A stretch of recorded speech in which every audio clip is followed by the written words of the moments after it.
with his second touchdown of the game, 4th of the year. And the Seahawks are an extra point away from going back on top here in the 4th.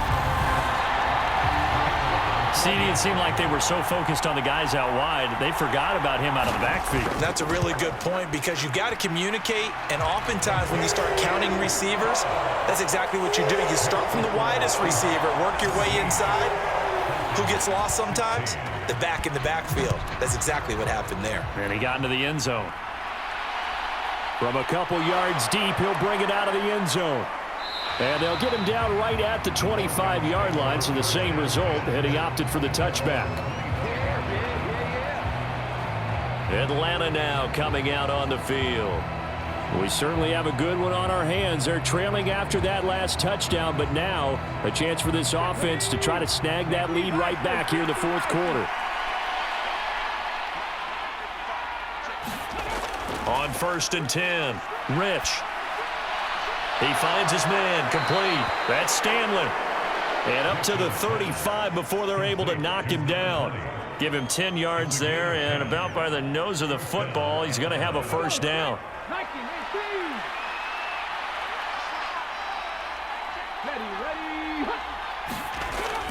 Off the play fake.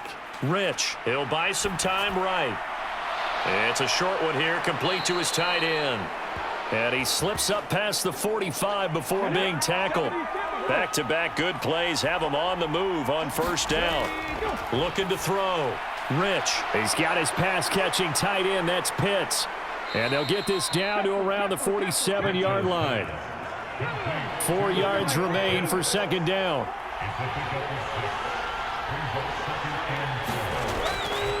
Operating from the gun. Rich, and the tackle going to be made at the 38.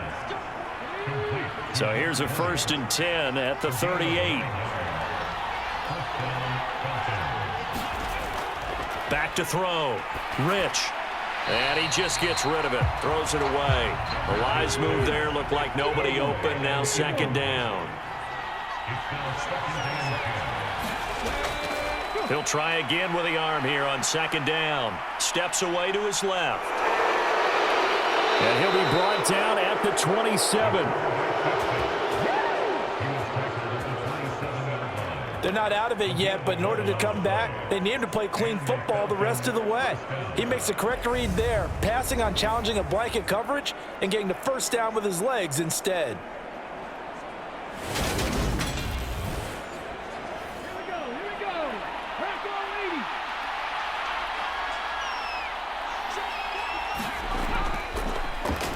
They'll run up the middle with Campbell. And not a whole lot of room to operate there on the first down run. He gets maybe 3.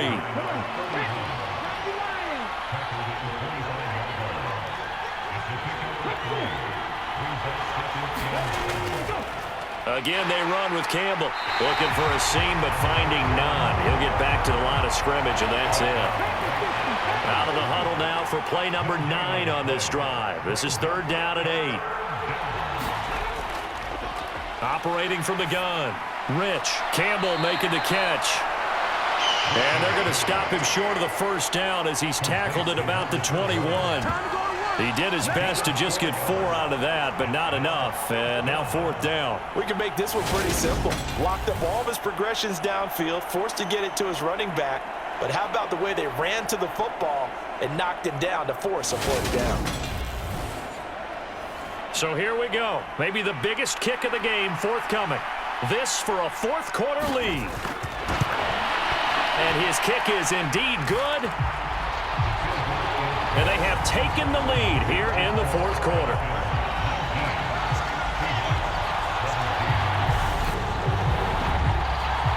So the drive here ends with a field goal. It does give them the lead, but this one's still certainly a long ways from over. It definitely puts a lot of pressure on your defense to hold the lead, right? They're happy to have it and happy to be out there trying to do so.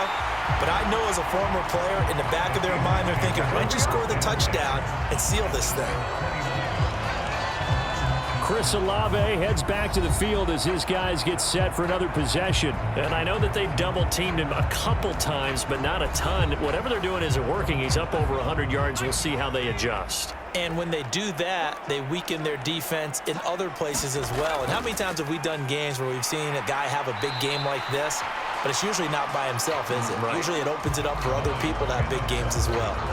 It's a 6-yard pickup, and it gets him to 2nd and 4. If you're in the offensive huddle, you're smiling after that play because you've certainly got them guessing now. 2nd and short, could they just hand it off for another big gain, or did they take advantage of this spot to take a big shot downfield?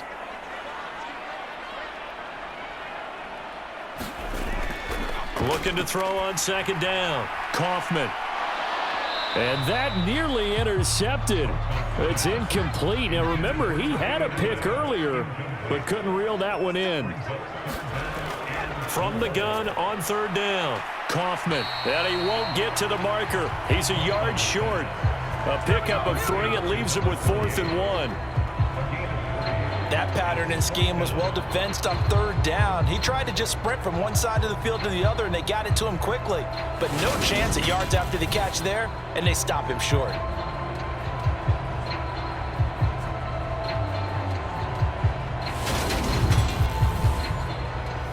The Seahawks send out their punter as he'll come on for his 5th kick of the night. And he deserves a bronze leg as he gets this one away. So possession goes over here on the punt. And it will be 1st and 10 as they take over. Atlanta prepped and ready for its next possession. Their defense got the stop, forced the punt, and now you really start to monitor the clock as they nurse this slim lead.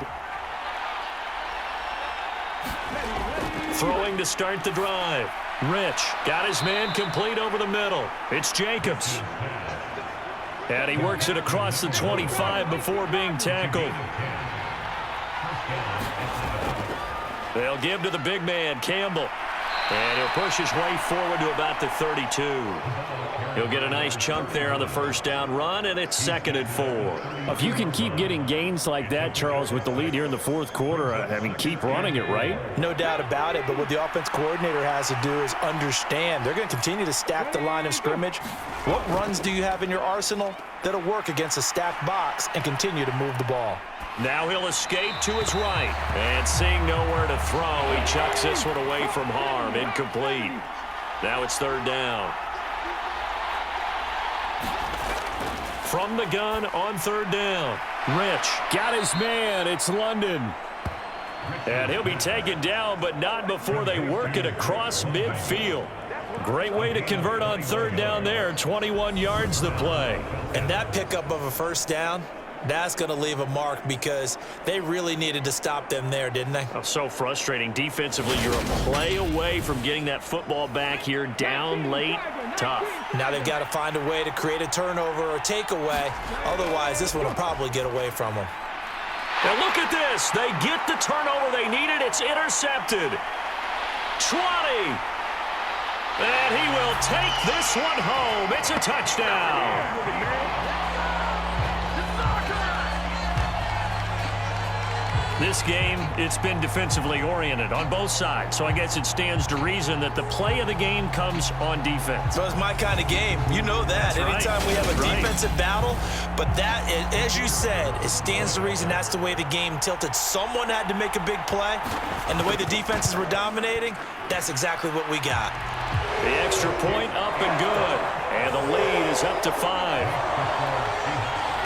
So the defense creating some points, not only getting the interception, but then returning it to the end zone for the pick 6. So they'll get another shot on offense following that pick 6, and now the kick is away. Fielded just outside the goal line.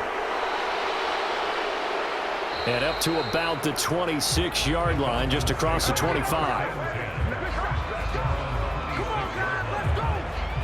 Here comes the Atlanta offense now ready to take over here.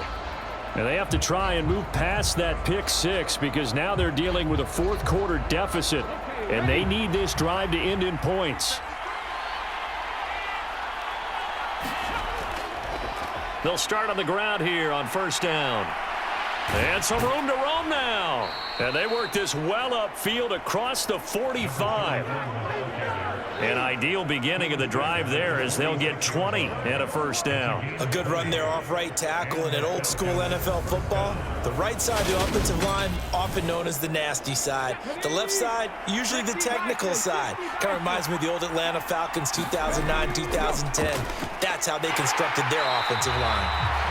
And no room that time, getting it to about the 46. Under 4 to go now as the clock runs and they come up on second down. Operating from the gun, Rich. He finds his man, complete. That's Jacobs. And that'll wind up moving the chains again as the tackle's going to be made at the Seahawks' 38-yard line. And here we are in the fourth quarter, partner, and watch them drive for what would be a go-ahead touchdown. And you and I both know this is where you need a quarterback who can keep his cool back there. Not just for himself, but to keep the rest of the team relaxed too. So from Seahawk territory now, it's 1st and 10 at the 38. They'll try and run with their fullback. Now he's tackled a yard short of the marker. Good gain of 9 on first down.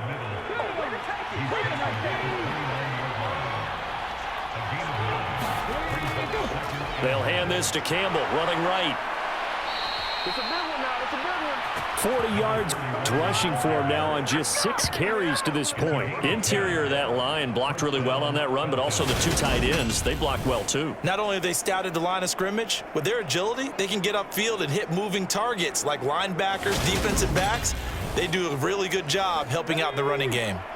So here's a 1st and 10 now, down inside the 20. From the red zone now, they'll look to throw. And caught by London. And they're going to be set up now with the ball at the 13-yard line. So the completion good for 6 yards, and that will bring up second down. So it's Falcon football as we welcome you back. They come up on a second down now in a game that looks like it's going to go down the wire. He'll look to throw. And they corral him just a couple yards shy of the end zone. Only way to get the lead here, of course, with a touchdown. And that's what they're gunning for on 1st and goal. And he can't get a throw off. He's taken down. What a huge play at this point in the game. And he just chucked that one out of bounds, out of everyone's reach. Maybe a wise call not to take a sack in this part of the field. It brings up 3rd down. He's back to throw. Flush to his right. And that's going to be incomplete. The coverage too good there. The contact popped the ball free, and it's 4th down. As expected, they're going for it to keep the drive alive. And that is caught. Touchdown, Falcons. From 4 yards out. And the Falcons have taken a 4th quarter lead. There was no going through the progressions on that touchdown pass. Yeah, nor was it necessary. His receiver won that route early, presented himself. No reason to wait. Go ahead and put it on him and score a touchdown.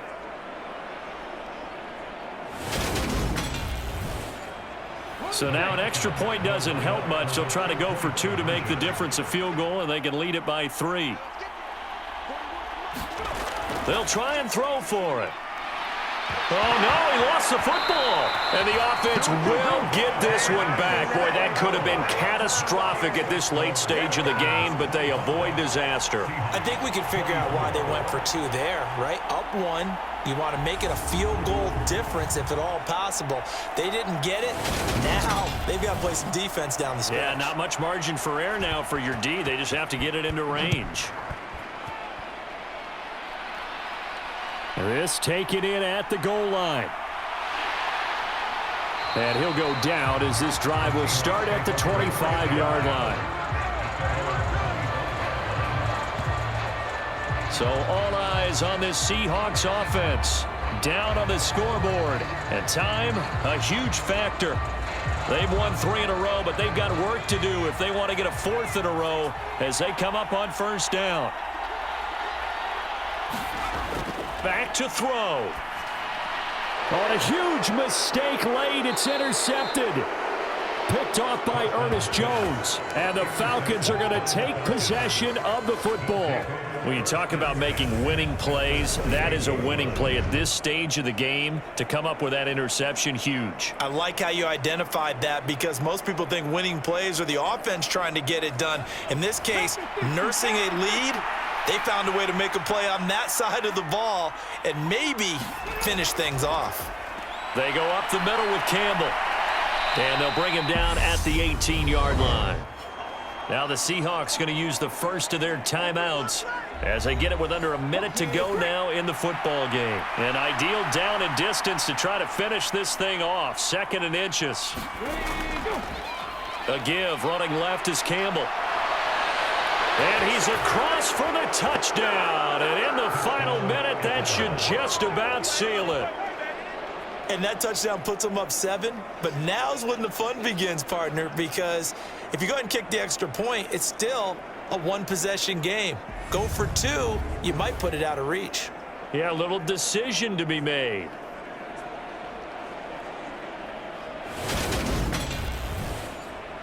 Extra point attempt here still to come.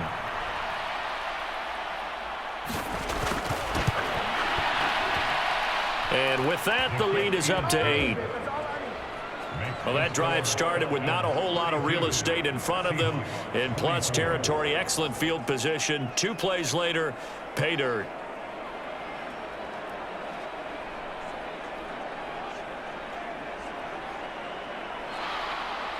Set now to kick this one away, and off it goes. And here comes a return from just beyond the goal line. And a good return as he'll be stopped just shy of the 30-yard line. Now the focus shifts to the Seahawks offense. Trailing in this one now. 50 seconds to go. How will this thing pan out? We'll watch as they come up on first down.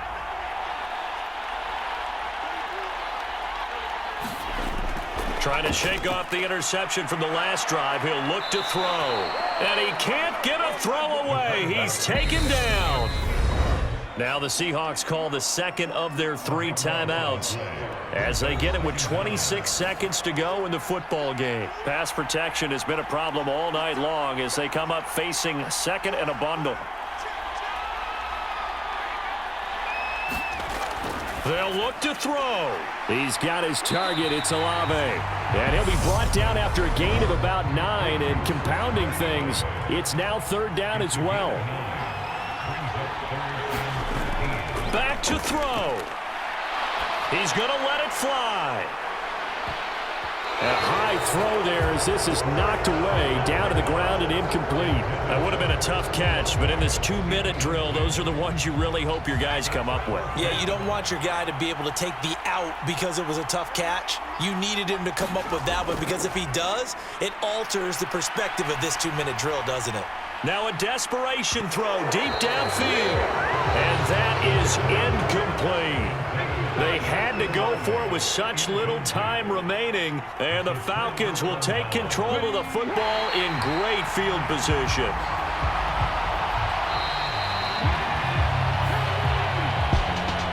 Well, somebody lit a fire under that offense during the break, Charles. Remember, they trailed at intermission. They come out, they have the big second half, and that lifts them to the victory. And Brandon, trailing at halftime, we always talk about teams making adjustments. You know what the best adjustments usually are? It's just executing better. Because the game plan you put in place at the beginning of the week often still holds. You don't have to make wholesale changes. You just have to do it a little bit better, a little cleaner. And they did that in the second half, and that led them to victory. So for the Falcons, they boost their record up to a strong 4-1. And they'll head back home next week to take on the Chicago Bears. Meanwhile, for Seattle, the loss will move them back to 3-2 on the year. And perhaps fortunately for them, they'll get an early bye next week and come back to action in Week 7. And for Charles Davis and our entire crew, I'm Brandon Gaudin. You've been watching the NFL on EA Sports.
got your best friend hanging out the arm though. Got game like I'm dropping me a console. No, I don't swim, but I give a nah flex.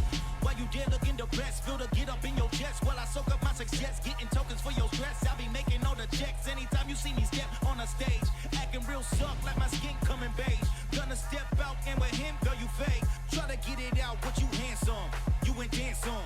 Tell your boyfriend, go and put your pants on. Down, the best friend, she went and did the same thing. I'm really mad, but she won't know. Everything has gotta be cool when we living so cold. Feel it in your bones. You ain't gonna feel it till I'm gone.